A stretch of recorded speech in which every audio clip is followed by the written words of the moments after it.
Hello. Hello? Hello. This is Hi. Oscar. Yeah, hi, is this Buddy Luna? Yes, it is. How are you Oh, doing? hi, I'm good. How are you?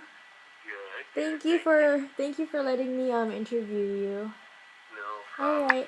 right. So I'm doing a project for school for biology, and we have to interview an oncologist for cancer patient for our unit on cancer. So, would it be all right if I record our conversation? Absolutely. Okay, cool. So, I'm just gonna ask you a couple questions. It shouldn't take more than like 15 minutes. Is that all right? No problem. Take Okay. all the time you need. Thank you so much. So, my first question to you would be, at what age and when did you get diagnosed with cancer, and specifically what type of cancer? I was diagnosed 7 years ago. So I'm 55. So I was 48 when I got diagnosed. And my cancer is a T-cell, like tall T-cell lymphoma. T-cell lymphoma? Yes. Oh, I see. And It's a what was bloodborne one. Oh, and so what was your initial reaction to hearing about it? Devastating actually. What had happened is I had rashes and stuff as I was growing up. I had eczema where I had rashes and plaques, and that's how this cancer started. So I always thought that it was just that, and then when they did a biopsy on it, because one of the dermatologists would say that I'm just morphing into something where I still didn't expect it to here's cancer. I just thought it would be some kind of skin disorder. So when he said it, it was initial doctor consultation Mm-hmm. here. I guess because it was a total shock. That was the biggest thing. Oh, I see. And so when you first found out about your diagnosis, how did specifically your family take this news, and how did you tell it to them? Yeah, it was weird. With my wife, right away on the phone, because she knew that I was gone, and she knew that, so she was calling a bunch. Already she was already on top of, so what they say, what they say, what they say. So I was gonna wait until I got back, but I ended up telling her on the phone, that they diagnosed me with some type of cancer, and that I'm gonna head home. I was up in L.A. and I said I'm gonna head home. We'll talk when we get home. And she was devastated quickly. Mm, And we'll have to tell the guys I was able to talk with her and stuff. And the kids was just as bad. I mean, the kids were younger, so I mean, 7 years ago, Lauren was 9, mm-hmm. and 11. So I mean, they were younger. And how did they take the news? Both of them, surprisingly, it was really cool. Both of them took it well. I remember my son saying, "It's going to be okay, Dad. I know that God's going to make it okay. Mm-hmm. I know that it's going to be all right." And Lauren was the same way. She kind of followed his suit. She said, "You know what? It's going to be okay." And both of them had a peace about it, more so than me and my wife. They just felt that the Lord wasn't going to, that wasn't going to be because I wasn't going to go soon, at least. Yeah. And so when you were diagnosed, did you have did the doctor say anything about how long you have to live, or? Yeah, initially they said a couple of years. They said, because I was already at a mediocre stage. I was already like stage 2, 4, and they were saying, that it could go rapid and it could get you in 2 years, maybe 5. Wow. And then every time when I went past 2, they said, "Oh, so it's probably gonna be 5." And when I went past 5, they said, "Oh, sometimes you go 10." But they don't know our God, so that's okay. And the cool thing is that every time that I've hit a Y on the road, like where it can go bad or good, it always ends up going good. So although they have prognosis, but they say 2 years, 5 years, 10 years. right now I'm stage 4. I'm stage 4 or 4, but it still hasn't hit my internal organs or anything. Wow. It's still just, I have it in my skin and my lymph nodes, Mhm. but for the most part, I'm able to work and walk around and still function normally, which is very cool. That's really good. That is so good. Wow. Yeah. So, um, how has your life style changed since your diagnosis? What did you have to do or change in your daily life to accommodate what you need to go through? Mostly, treatments, first of all, was the biggest thing. I had to keep, I spend so much time at Kaiser because 2 times a week I would get UV treatments where I go into a kind of like a stand-up tanning booth where they shoot ultraviolet rays at my skin to try to keep the cancer at bay. And then Mhm. they started putting me on different medications, started with some pills and some ointments back in the beginning, and then progressed into chemo. And then, like right now, I'm probably on my 4th chemo or my 5th chemo, and I have to go sometimes 5 days on the chemo, and then Mhm. then I get a couple weeks off. And right now, the way I've been doing it for the last couple of years is I do it every Friday, and then I'll do chemo for 6 hours, and then I'll wait till the next Friday, and then I'll sit and do the 6-hour drip, and then so I do it 3 weeks in a row, one Oh off. So wow. the biggest thing is always the scheduling of my treatments and stuff, and how it Mhm. really is. Work has been really kind of difficult because I got to be able to still work, but I miss a lot of work because I get tired with the chemo. Or at Yeah. home, it's tough at home because a lot of times it takes me a couple of days to recuperate. So I sleep a lot, or Mhm.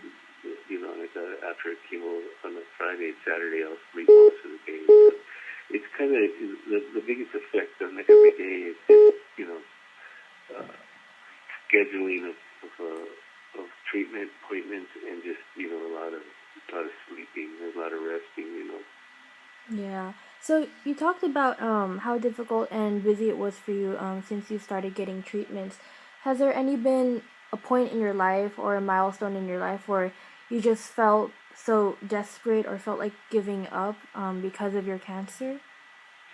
Only the only time I would say was in the beginning, in the first maybe day or two, maybe even the first 3 days. I was pretty bummed and depressed, and Mhm. it kind of went weird. It was kind of my wife too. She kind of bounced off me, but I would say in the first few days I was just like, why me? I couldn't understand. I was Mhm. like, still young, and I was strong, and I just couldn't understand what was going on. And I got kind of really sad and kind of like a pity party, why me kind of thing. Mhm.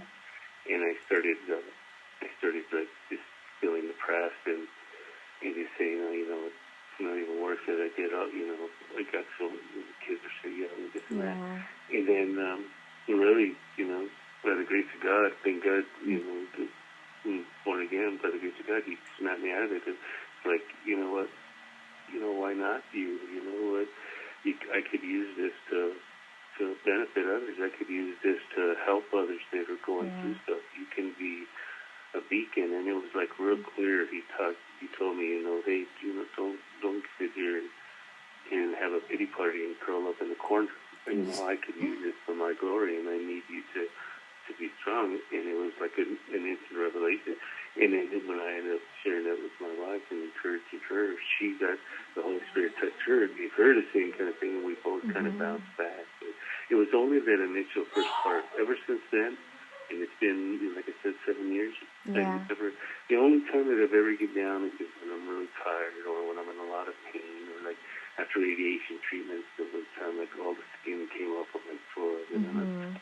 all the skin came off of my hand, and that's kind of like painful and a bummer because you're on Yeah. pain pills and you got to recoup that kind of stuff, but never really like losing hope and wanting to like not deal with it no more. I just got to deal with the pain and stuff. Yeah.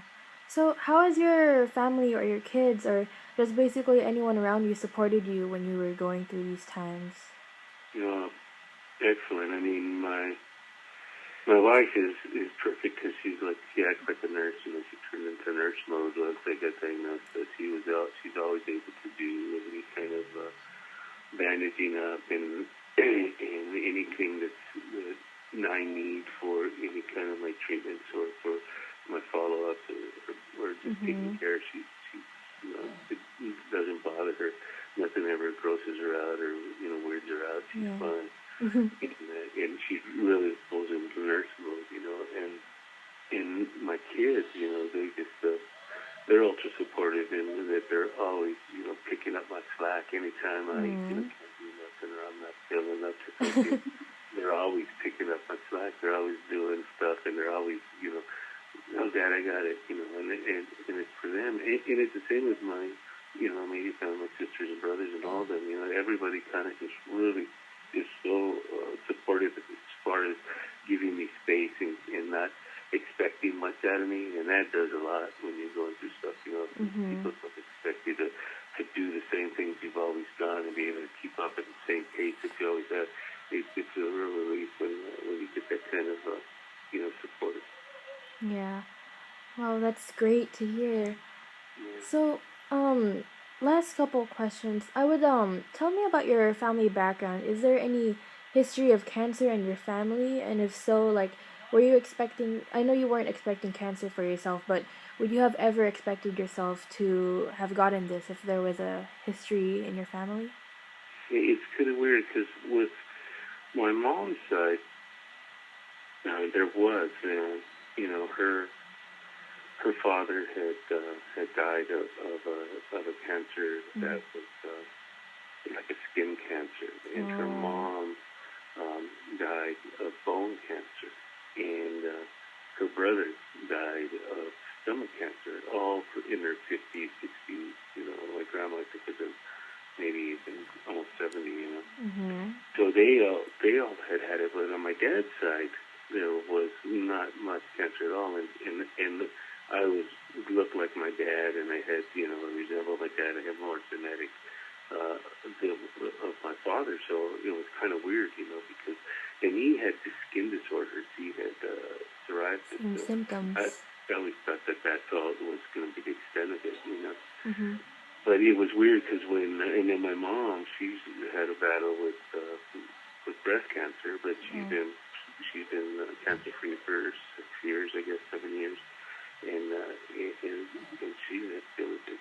But as much as I thought about, knowing them, having it, I never thought it was going to be cancer for me, just because, like I said, the genetics.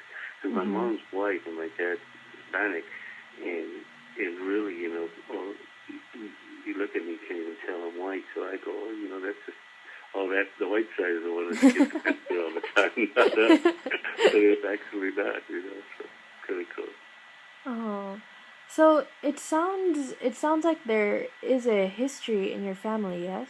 Yes, yeah, there is. So it's definitely on my mom's side. And like I said, my dad's side, my dad died of a heart attack. His mom died of emphysema. His father died of a heart attack. So there was more like on his side.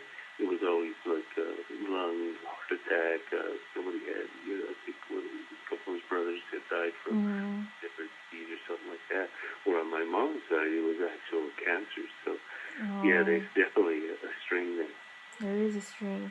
So, where do you think you would be right now if you were never diagnosed with it? Let's say you were living a normal life. How do you think your life would have been right now? Would you have changed in any way?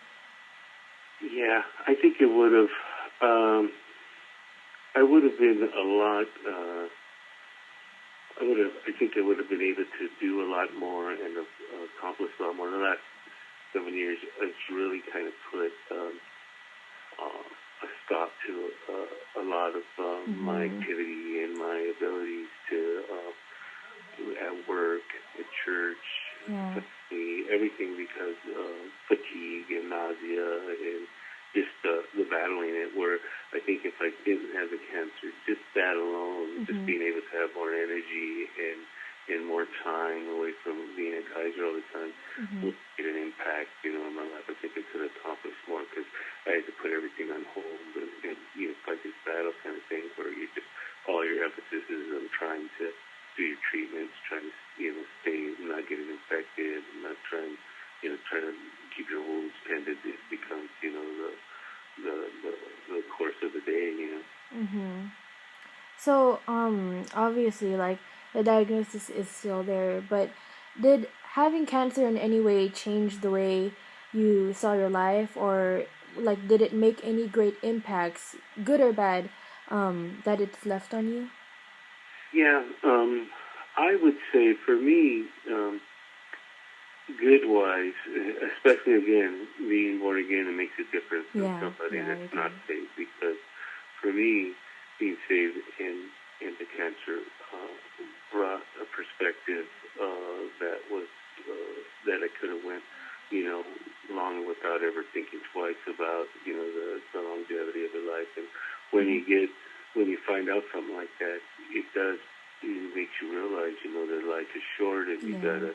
you know, you got to be able to do all you can do and be there for your family and do God's work, and you have Mm-hmm. limited time, and that on this earth, so you got to be able to be a willing vessel to do that. And I think that without without the cancer, I would have been, as I said, I would have done more things, maybe in my course in my life, but I wouldn't have had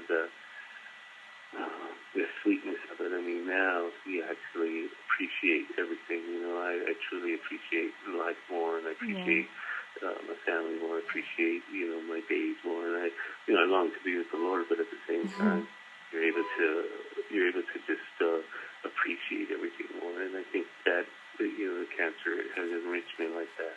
Bad wise, it's just there is the bad side too, because it becomes a burden. I become a lot of times a burden on my wife, or on my Yeah. kids, or even at the workplace. Because I'm not able to do the things that I need to do to be able to sustain, the household, or to do Mm-hmm. the physical stuff. Like digging and doing yard work and construction. I'd always been construction. I'd always built houses my whole life, and I don't have the energy where I can't do that. So it's always a bummer, because I've lost a lot of my Abilities. physical Yeah. ability, just because of fatigue and time. So that's the flip side of it. Mm. So, I'm sorry, I'm asking a lot of questions. I'm just No, that's fine. That's okay. fine. So, I just have a couple more questions left. One curiosity is, so we're supposed to put ourselves like in the perspective of a cancer patient, and I've always like started to wonder, when people first find out that you have cancer, or when you tell that somebody, do you like the feeling of sympathy that they give you, when they first find out about your illness, or, how do you feel about that? It's actually kind of awkward. And, to be quite honest, most people don't know how to React. handle it. They don't Yeah. know how to react when you tell them. I found it really odd when I first was diagnosed and started telling people how many people wouldn't say anything. They would just, Mm. they didn't know whether to say sorry. They didn't know, what can I do for you. They just they just felt super awkward, and they didn't know Mm-hmm. how to react. And it's kind of sad, but it's just I think it's a morbid thing, fear of death and somebody else's death. And I'd always tell them, and they'd say, well, I was going to tell my so-and-so was asking about you, and I didn't want to tell them because I didn't want to share that information. I said, no, you tell everybody. Anybody you tell, especially if it's Christian, because they'll be praying for me. So it just Yeah. gives one more person praying for me to get better. And I think that when you tell somebody, and then they do, they're sympathetic with you, and they have a heart. If it's, it does make you feel good in the sense that somebody cares about you, and then that especially people that are close to you, and then there's other people that don't really know you, and they're just they'll say the words, and they may Mm-hmm. just go through the motions, this and that. But the ones that you love, your family, and extended family and stuff, yeah, the sympathy's there, but not in a sappy, like like, give me more sympathy, give me more sympathy. Yeah. But just that it's nice to know that, that they care and they want to be able to help you. And it kind of brings the family, especially the extended siblings and grandparents, it brings it all together because, they worry about you and they want to help, and it actually helps the family come a little closer. At least it does with mine. I know with others, it can get ugly too, where if the cancer patient is very bitter or doesn't want to face up to it or in denial or is not ready to die, and you can have a bunch of trauma in the family, but if you know where you're going and you're not afraid of it, it makes it a lot easier. It makes, like I said, usually more enrichment than there is bitterness. So, closing off on one last question, is there anything or any advice you would like to give or share with either a fellow cancer patient or someone afraid of getting cancer that you would just like to share with them? I think the biggest thing, Rita, and I tell everybody that I talk to, is people that have cancer or that are fearing it, is to never give up hope. Because once you start losing that hope, like I told you, those first few days, that's the most depressing and saddest thing. And I see so many people in chemo and inside when I'm at the doctor that's lost hope, and they start to just shrivel away. And we got to know that, we're all going to die one day, and God knows that day, and He just lives your life to the fullest, whether you have cancer or don't, every day until you die. And even with cancer, to know that, people come up and go, wow, I didn't even know you had cancer. How long you had it? And, oh, God, can you talk to my mom? My mom is so sad. And, my mom was like, oh, God, cancer. Yeah, just, you never know. Sometimes there's good medicines and it pops up. Keep praying. The Lord isn't done with you yet. And that kind of encouraging stuff is wonderful. So I think the biggest thing is for somebody not to lose hope, to just know that there's, God knows when you're going to go and we don't. So you go and live around and give them a cure or something next week and it's all gone, I totally agree. Oh, that's all I have for you, Mr. Luna. I can't explain how thankful I am right now that you allowed me to interview you. Thank you so much. No problem, Lita. And hopefully it does well for your project, and hopefully it helps you in case you ever can run across other people and you're able to minister to them with cancer and stuff too. More importantly, we're actually going to an event this weekend. Have you heard of Relay for Life? Oh, yeah. Oh, yeah. So my biology group and even my interact group is attending that, and this is where we're going to be talking about and sharing our interview stories with one another to see, how it's like in the life of a cancer patient, and just to, give people hope at that event. So very cool, very cool. Thank you so much, Mr. Luna. You've helped me a lot. You're welcome, Lita. You have a good one. God bless you. God bless you too. I'm praying for you too. # Team Buddy. All right, thank you. In church. Okay, goodbye. Thank you.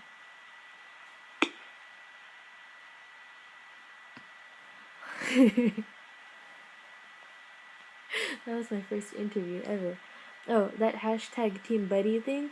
So at my church, they're doing a # Team Buddy, because that's his name, and so it's basically like blow up social media to pray for Team Buddy, and so that's what I meant. Okay, that was 24 minutes, 25